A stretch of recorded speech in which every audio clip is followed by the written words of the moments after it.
So even in our best moments when we've got the best texts and we're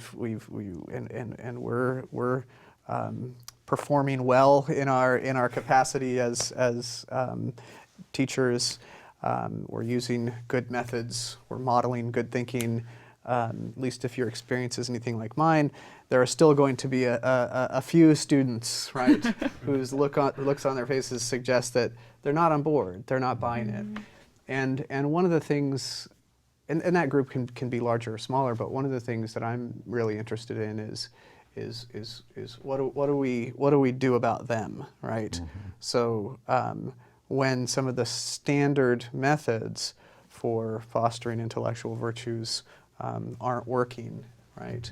What, if anything, can we do to get some of those other students on board? Well, I think we can engineer successes for them because we enjoy things that we succeed at. We like those moments of triumph, and if a student is tuned out and disgusted with what's going on in the class, one way to do it is to try to marginalize the really active, smart kids for a moment, and concentrate on the one who's slow, and then make it maybe simple enough so that he or she actually can have a success. I like that, and I think one point that illustrates is how it's worth asking of ourselves when we encounter students like that, what's getting in the way? Because like you were saying, Janelle, so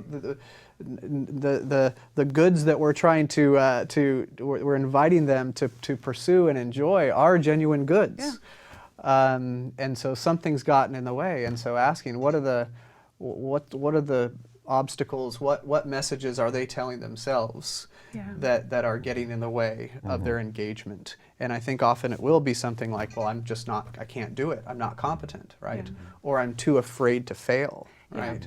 So asking what are those messages, and then trying to create opportunities in the classroom to address those, whether engineering for success, or in the case of fear of failure, right? Being a little bit, having a classroom-wide discussion about, look, we're all afraid of failure, right? And yet that kind of fear can be paralyzing, and if it takes over, you're never going to engage, and if you don't engage, you're never really going to grow. So that seems like one really helpful way to think about it. I also think too that the kind of relationships that we have with students, they need to know that our classrooms are safe and respectful places, right?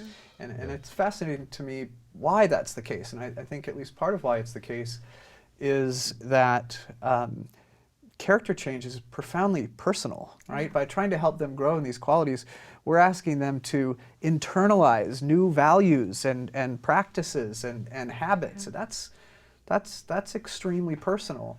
And I think, just as kind of a matter of common sense, we aren't generally open to deep personal change in relationships or environments that feel unsafe or hostile.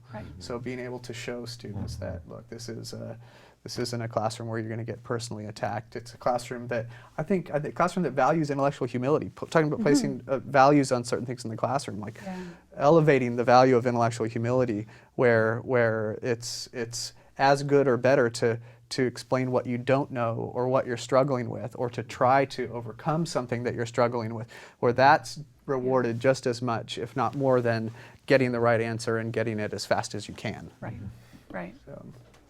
Yeah, I think there's a profound good in the kind of relationship between a student and a teacher, where the student isn't motivated so much by grades anymore as they are by wanting to the negative way to put it is wanting to be sort of approved of by their teacher, but it's actually wanting to have a relationship of respect with someone. If that's an opportunity, I respect this person.